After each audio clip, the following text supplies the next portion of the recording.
Welcome, everybody. How's it going? Really happy to be here as usual, hanging out with you guys on a wonderful, wonderful Saturday evening, at least Saturday evening by me. And hopefully everything's going great on your side. And as we're getting ready to dive into some of these amazing stories, I just wanted to say welcome. My name is Taj, hanging out with the Wolf Bitcoin crew as usual, and you lovely, wonderful audience members that are hanging out with me on a Saturday evening. You could be doing a million things right now, but I really appreciate it because what we do on this stream, the Good Bit stream, is we highlight all the amazing positive stories that are happening in the world of Bitcoin.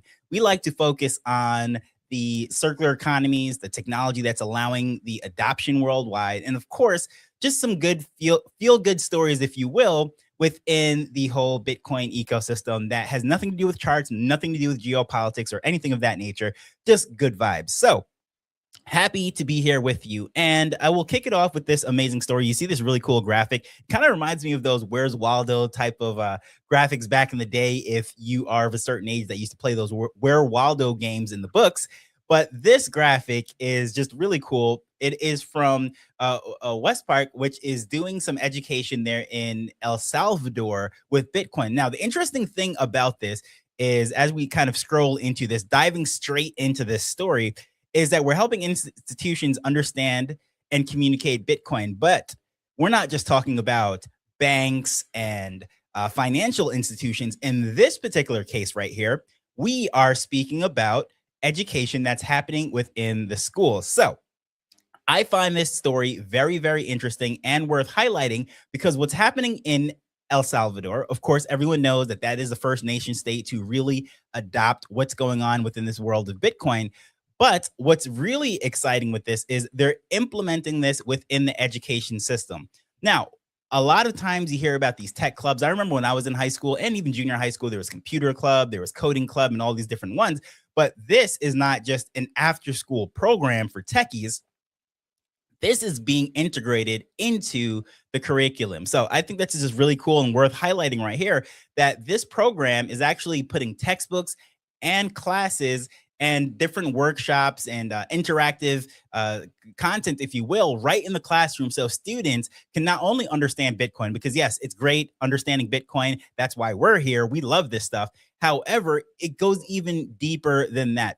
They study such things as of course, monetary history. So going through the history of money, which is really great. I don't think most adults know that. So having kids understand that and learn this at such a young age, I think is just absolutely amazing. So monetary history, they're going to go into that. They're going to go into central banking. The average person, you ask them, what is a central bank? What is the Federal Reserve if you're in the US, or a central bank of whatever country you're in? They have no clue. They honestly have no idea. So they're going to learn that too as well. Hash rate, which is, of course, the techie side of securing the Bitcoin network and all the computing power and so forth. But the difficulty adjustments, those are the type of things that they're going to go into. Then, of course, the more down into the trenches Bitcoin stuff, such as this, which is not just general information, but UTXOs and understanding all of that stuff. It's going to be visual. It's going to be interactive. There's going to be storytelling, and it's going to be integrated into textbooks. So again, this is not just an after school program for the techies. This is not just some sort of fun activity. I think it's just really great that they're doing all this stuff. So this website that I'm on right here just really highlights all the amazing things that they're doing: the Bitcoin education, Bitcoin training, Bitcoin marketing. And I just think they're doing some amazing things there in El Salvador, which is worth highlighting. And I think that people around the world can actually take inspiration from this rather than waiting for the government of whichever jurisdiction you're in to actually start to adopt some of this and implement some of these things. You can actually do this on a smaller scale. So there's nothing wrong with an individual or a club or a group starting their own educational program. So I think this is worth highlighting simply because you can go, you can check this out, you can see what's going on, and you can get inspiration to roll out Bitcoin in your local communities, which I think is just absolutely amazing. Some really cool things are going there. And when we are looking at this, This is just a cool graphic that came up related to this. I think this is just really, really cool. Just breaking down how exactly the program goes. They're launching the program. It's going to be the Bitcoin Diploma 2.0. And this is in conjunction with the National Bitcoin Office in El Salvador. So this is officially government sanctioned. But again, if you're in a jurisdiction where the government isn't as forward thinking and techie, embracing Bitcoin, you can do this on your own. You can do this as a local organization or just as a one man show. There's lots of circular economy and Bitcoin clubs all around the world that are started by just one person that was orange pilled. They saw the vision, they wanted to reach their local community. But key collaborations, of course, I went to the West Park website earlier. That's where I opened up this whole thing going there. But financial literacy, again, education, teaching tools. So it's one thing to have the material out there, have the program, the doors open, but then having the tools necessary to enable the teachers to not necessarily be extreme techies or the most fluent in Bitcoin to be able to then teach these things to the students, I think is just very important. So the teaching material, the teaching tools, accessing the training, and using the existing initiatives that are already out there, combining all this stuff, I think is just absolutely amazing going forward there. So that is definitely worth checking out. Research the Bitcoin, the Bitcoin Diploma 2.0 there, rolling out in El Salvador. Some amazing things right there. So, of course, that is from the school side, much more formal education, some really great things that are happening there. And it's absolutely worth highlighting. But on a little bit more fun note, if you will, a little bit less, I guess you would say, formal education, I want to highlight Peru. So a few episodes ago of the Good Bit Show, we went into the amazing things that's happening up in the Andes, up in the Alps, where they are onboarding the locals into circular economies and so forth. But this particular initiative by the same organization, the Motif Peru, this is from their Instagram page, and this was actually a while back, but I just found it, so I feel like highlighting it. I think it's just really cool. Bitcoin Family Day. Hopefully the sound doesn't chip in here. Great, awesome. Nothing worse than having to compete with sound. But what's happening here in this family day, as you can see, is there's lots of different things. There's giveaways. They're teaching people how to use it within circular economies. There's fun Bitcoin branded things. So it's getting the children out. It's getting the families out. And of course, there's lots of material. There's lots of education. But most importantly, it's an enjoyable atmosphere where people want to come back. And if nothing else, they'll say, wow, what is all this Bitcoin stuff? Why is it so important that we're able to have this fun day? The kids are having a good time, all because they are Bitcoiners. Like, what's going on here? And it just opens up the door to orange pill people. So it's another wonderful initiative that I think is great. Onboarding families, because it's one thing to be the techie person in your family that you understand all of this stuff and you are down in the trenches and getting everything done. But it is just another thing to have the whole family, the kids involved and so forth. So different ways of educating and initiating and onboarding people. I just think it's really cool. And by the way, this is just really cool that this is actually in Spanish. So if you speak Spanish and you go to this Motif Peru page, it is going to be in Spanish, but thankfully I have a translate button, which then pulls up the English captions and so forth to let me know what's going on there, because my Duolingo is a little bit off. I got to say, I got to pick up and really figure out my Spanish language, if you will, because definitely that is something that I want to be a little bit more fluent in. But going forward a little bit more on the good news, some amazing things that's happening within the space, and has nothing to do with charts or what's going on in the world. We're going to take a look at some recent data that came out, which I find very interesting. Go to the next story right here. And this is Bitcoin amounts in non-empty wallets are now at an all-time high, 58.45 million. So what does that mean? So non-empty wallets, meaning there's sats in there. So we know that the vast majority of people that have Bitcoin, not talking about the ETFs and Bitcoin exposure or some sort of derivative, we're talking about people that actually went and bought Bitcoin. The vast majority of those sats, of those people coming in that are orange pill and onboarded, are stuck on exchanges, not because they can't leave the exchange, but most people are not familiar with the various wallets and even the risks that are associated with having all of your sats there on an exchange. But this is a good thing, seeing that more people are being onboarded and then taking those sats onto their private wallets. Of course, not your keys, not your Bitcoin. So I think it's just really, really great that there is a increase in the number of wallets that are holding Bitcoin. Now, one way to look at this is that they are more people are coming in, but also another way to highlight this and look at this is that wallets are more user friendly and inviting. So one of the hardest things, if you've ever tried to onboard someone that really sees the value within Bitcoin, they've been orange pill, they see everything that's going on, they see inflation, they see all the monetary problems, the fact that it's funding wars, and all these other things, like all the talking points, whatever it is that hit them, and they said, "Wow, I get it. I want some Bitcoin." Most times they just go to the centralized exchange and they don't go any further. So you won the battle of getting them to see the value of Bitcoin, but now getting them to value of seeing self custody and self sovereignty. That's another thing. And it usually ends in a statement such as, "Well, can't you just do it for me? Can't you hold it for me?" Wow. If I lose these credentials to get back into the wallet, like it's gone forever. Like this is that important. Most people are not comfortable with that. Now, there's lots of different ways to back up your information so that you can get into your wallet and so on. But most people that I've experienced when I try to onboard them, that is where they get stuck. Very uncomfortable with that position. They have no problem taking out a credit card or transferring funds into a centralized exchange and letting it sit there forever. But the moment you start to tell them that put it into your own wallet, they start to get very scared, if you will. So seeing that the number of people are going up, I think that's just a positive note. And again, the thing that I would like to highlight, and at least the information that I'm pulling from this, is that there are much more user friendly ways of getting people to take on self custody. And I think that is a great thing. So all the builders that are out there doing wallets, doing whatever type of application that you are using to get people into Bitcoin and then take their own Bitcoin off of the exchanges, kudos to you. Really appreciate the work that you're doing. So just want to highlight that. Of course, 58.45 million wallets now have some Bitcoin in it. And the beautiful thing about Bitcoin is whether it's just one sat or it's a whole Bitcoin, it's still Bitcoin. So that is just a really nice thing I want to highlight right there. I think it's cool.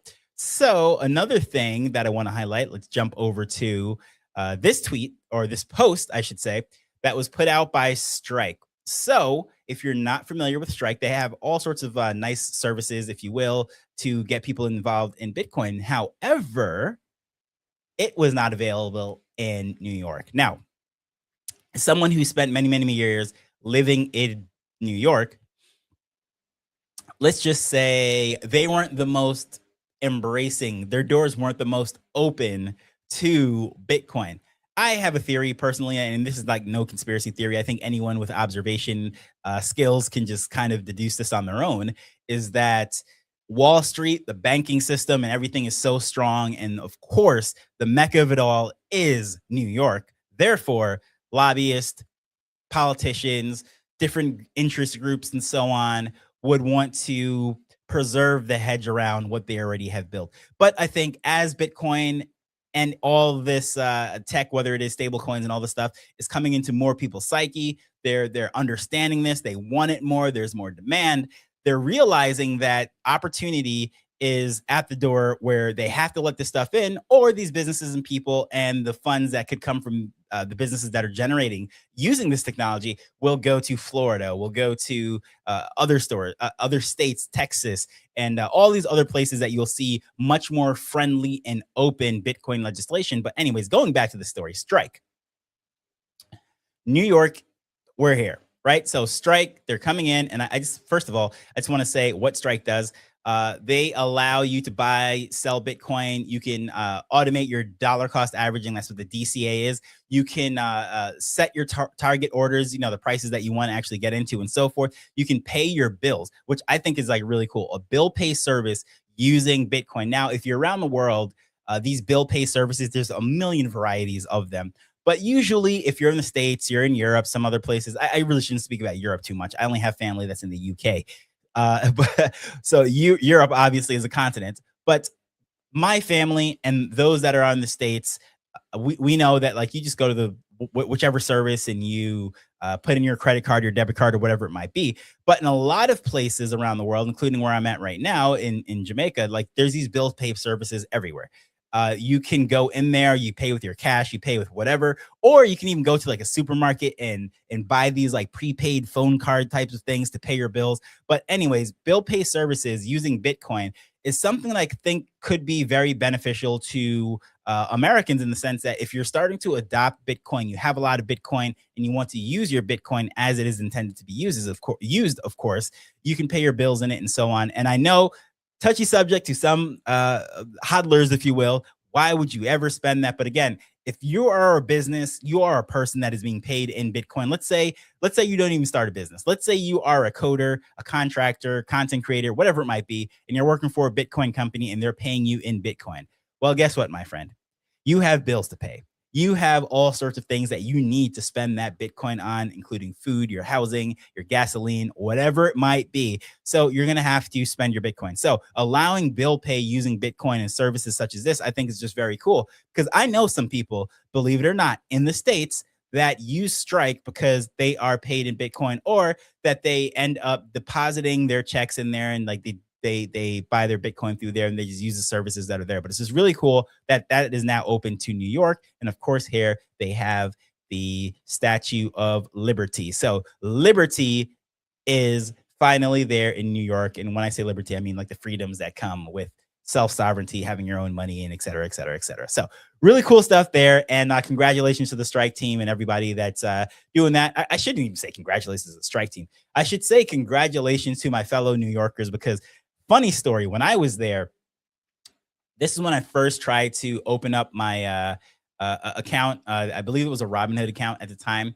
And it would not work in New York. So a couple friends of mine, I know they use VPNs and like family members' addresses and so forth. But I already tried to open up my account and everything, and it was already running. But when I tried to enable the crypto side, it said pending in New York State.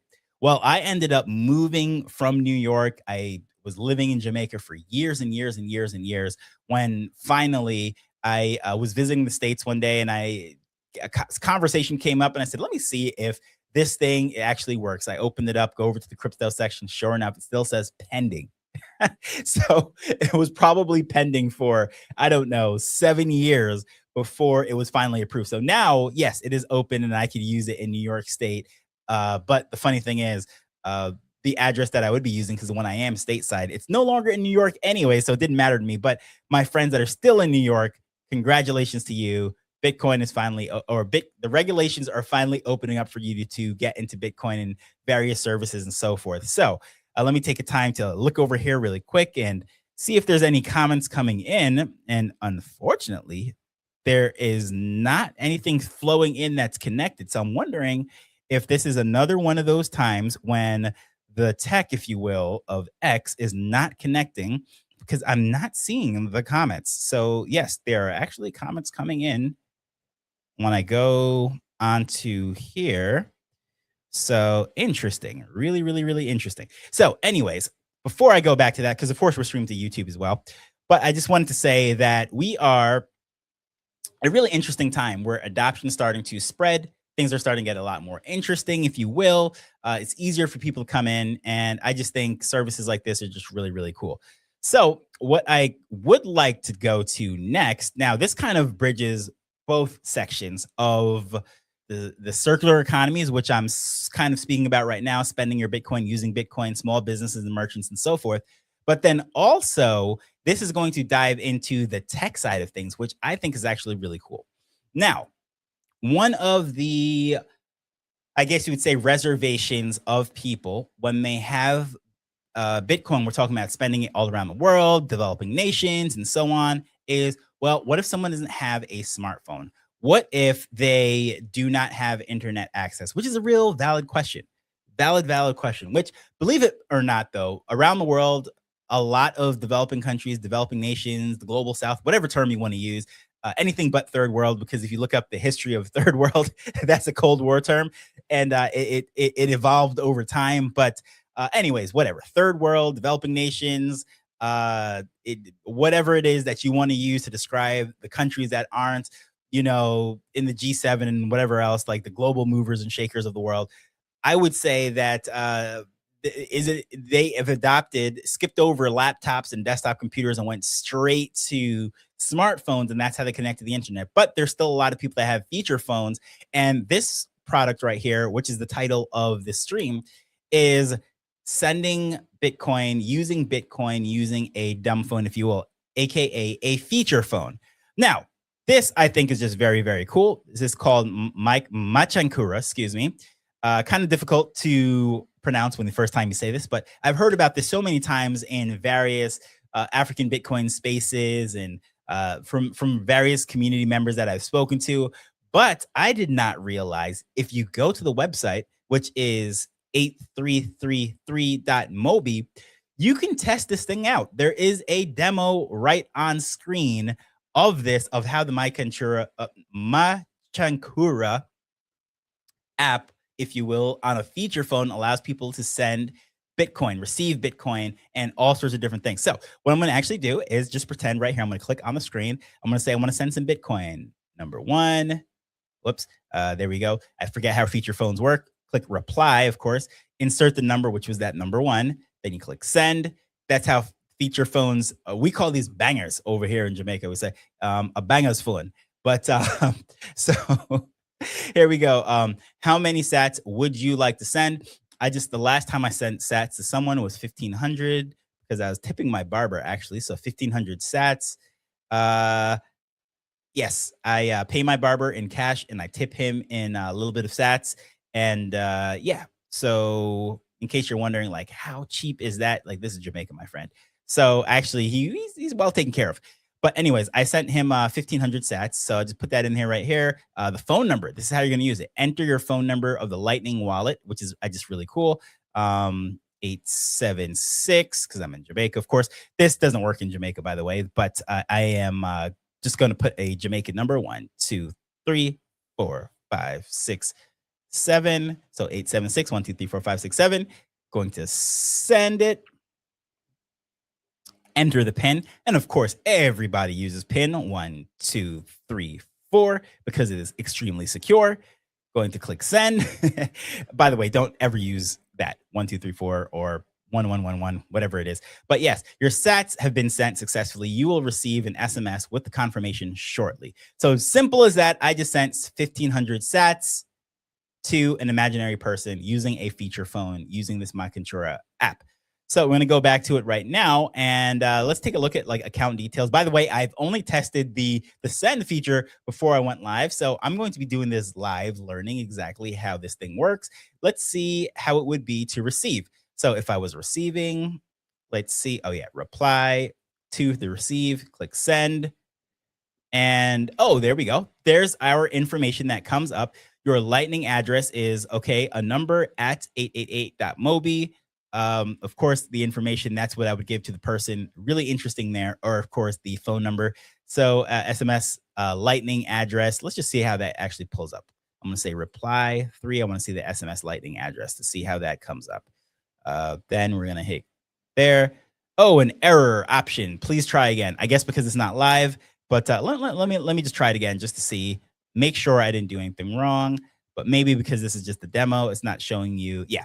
So if this was the live phone, it would show me the Lightning address using the phone number and all that stuff, which I think is just very cool. But for the sake of this, cancel this, going to go back out. Let's just see account details. Let's see if there is any account details in the demo version. So learning this on the fly, reply, insert the number, which was selection number 3.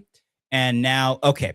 So this is, since it's a demo, this is not live. It's not pulling the actual account information. But anyways, as you can see right here, just using these simple feature phones, you can accept, you can send, you can spend Bitcoin somewhere. Let's see what it is. I'm just a sucker for this stuff. I just want to try it again. I just want to see if the buy goods and services, what would actually happen here, which is number 4. I'm going to click send here. Okay, there we go.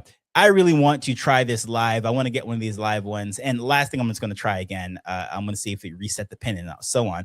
Because of course, resetting the pin is very important. Keeping things secure. Okay. There we go. So, anywho, if this was a live phone connected to the cell phone network, this is how I could do it and use this using a feature phone, which I think is absolutely amazing. And I was learning that on the fly, so simple for the first time I was using it. Now, I did test out the send feature beforehand. Then I was like, this is cool. I'm just going to do it live on the stream. And there. So, no prior experience using this. And it was extremely simple and easy. So, what more can you possibly ask for from a Bitcoin wallet or a Bitcoin experience than something that is so simple and easy? Now, those of you that are in the US or somewhere that might not be familiar with these feature phones and how all this dialing stuff works, that you might, when I say dialing stuff, meaning like putting in codes into the phone number and so forth, using these menus on screen. This is actually very common around the world. Most people get prepaid phone cards, which is like a strip. You go print it out, or you get a scratch off card. You get the pin that you would put into, and that's how you add your phone credit. Most people around the world do not have a monthly postpaid phone plan with a subsidized phone and all of this stuff. That's very American, right? So what ends up happening, whether you're using a feature phone or a smartphone, you would push some kind of code, usually like a star number star, then you'd put in the password to add the code, then the pound sign or the hashtag sign is how you'd add $1, $5, $50, whatever it is onto your phone. Then you'd go through a menu like this to add your internet, add your call plan, or whatever it is that you're trying to do. So this is very common. Everyone around the world is familiar with that. When I went to Africa, it was just great. Swap out the SIM card, get credit, put it on there, and I'm good to go. It doesn't matter where it is. But this is available on on dumb phones. You don't need a smartphone. And the 9 countries that is available, of course, the Ivory Coast, Costa Ivory. Then this is Ghana, Kenya, Namibia, Nigeria, Malawi, South Africa, Tanzania, Uganda, and Zambia. 7, 8, 9. That is 10. This needs to be updated. Okay, yeah, it says live in about 9. I know that wasn't just me. When I was reading that, I was going through it and I was thinking, wait a minute, I'm pretty sure that was more than 9. So good news, it is spreading. And as you can see, all these different like codes, as I was saying, like feature codes and all this stuff. But it's just very, very interesting and really cool what's happening around the world, that something like this is out there. And I find this to be very, very interesting. And one of the things that I will say, as far as various companies that are inventing things such as this, or a business that might be accepting sats, I think it's just really great. We have a great opportunity in the place in which that we are right now, because we're very quote unquote early in history of Bitcoin. And there's a huge opportunity to then go out and not just build applications or onboard our friends and family or start a local community or a circular economy club, but if you're an entrepreneurial person, you have the opportunity to actually make sats. You can make Bitcoin by using your business. So whether you're providing services, you are a vendor that's selling products, you can accept Bitcoin as payments. You can use Strike if you're in the US. You can use Cash App or Square, I should say. You can use a multitude of types of products and apps, and it's just getting more prevalent around the world. These lightning apps, and it's just really cool for merchants to then accept it. But then also too, if you're a builder, you're someone who is thinking forward, thinking like, wow, how can I solve a problem that can then get me sats? You can build things like this where it's like, okay, there are people that are out there that do not have smartphones, but they want to use Bitcoin. Well, how can I do that? So just think of, you have all sorts of services and products that enable people to use Bitcoin and solve the problems that they're having, such as bill pay, whatever it might be. And you can figure out ways to make a business out of this, get a revenue stream, and so on, and gives you the opportunity. The last stat that I'll leave you with before we kind of head out of here is that the last time I checked, let me pull up this right here. It is 225 trillion is the global wealth cap, if you will. So supposedly, I don't know how they measure this, but River did some research, and they came to the conclusion that all of wealth added up all around the world would work out to be about 225 trillion US dollars. Well, there's only 4% Bitcoin adoption around the world. So that means there is a lot left on the table for us to tap into. So whether that is figuring out ways to build apps, use businesses to access it, whatever it might be. There's a lot of wealth in this world, and most of that wealth does not have any Bitcoin exposure, does not have Bitcoin. So it's great to get into Bitcoin, be on the ground floor as we are. This thing is a teenager. This thing is not a baby anymore. However, it is still in its infancy when we're talking about adoption, 4% globally. Compare that with anything else, and you'll see that there is a lot of runway and a lot of growth here in Bitcoin. So it's always amazing and exciting to highlight all these things, spending this time with you on a Saturday afternoon, Saturday evening, if you will. So those of you that are tuning in with me, I just highly appreciate you and would recommend that you share this out to a friend that's not hanging out with us. And of course, last week, those of you that joined in, you saw that I was going to, or I am doing a giveaway of these Bitcoin cards. And the good news is, those of you that entered, I'm just going to contact you. I was going to put up everything on a wheel and so forth. And guess what? Right before I came onto the stream, I was like, oh man, I did not set up the wheel. So guess what I'm going to do? Those of you that already entered, those of you already know how to enter from, you tuned in the last week, you're a winner.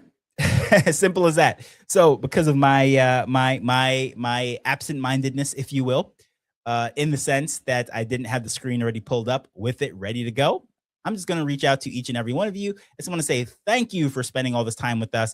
As usual, we are, just always excited to share the amazing things that's happening in the world of Bitcoin. But without you, the listener, without you, the viewer, whether you're in our spaces or on our live streams like this, it's just us talking to ourselves. So those of you that don't know, the calendar will be coming out. Of course, Cade is the main host, content creator, connector, if you will, the engine that makes Wolf Bitcoin go, all the things, countless hours of spaces. We put out so much free content, education, and so on, highlighting all these amazing things. So just check out the schedule, see what's all the amazing things. Bits just came off a stream prior to this right here. So there's literally something going out every single day from not just the Wolf ecosystem, but or not just the Wolf Bitcoin page, but the entire Wolf ecosystem. Blah. Can I speak? I get to the end, I get all excited, start to see the countdowns. And no, as I was saying, within the Wolf Bitcoin page and all the content that we put out, but also on the broader Wolf financial ecosystem, whether you're into TradFi, you're into trading, you're into just investing, defense stocks, all sorts of crypto, whatever it might be, there is programming, there is a host, there is someone out there for you within the Wolf ecosystem. Highly recommend you just check out all the Wolf pages, go to Wolf Financial and see what's going on. I think you'll be amazed. Small cap investing, AI, Tesla, you name it, there is something literally for everyone. So with that said, I just want to say my name is Taj, aka Tropic, and I have had a blast highlighting these amazing stories. As usual, 7 p.m. Eastern, every single Saturday, we will be here highlighting all this stuff. And if I'm not mistaken, times will be changing tonight, or between tonight and tomorrow morning. So don't forget to reset your clocks. Those of you that are in the States, my mother sent me a message. Thanks, Mom, to let me know. But guess what?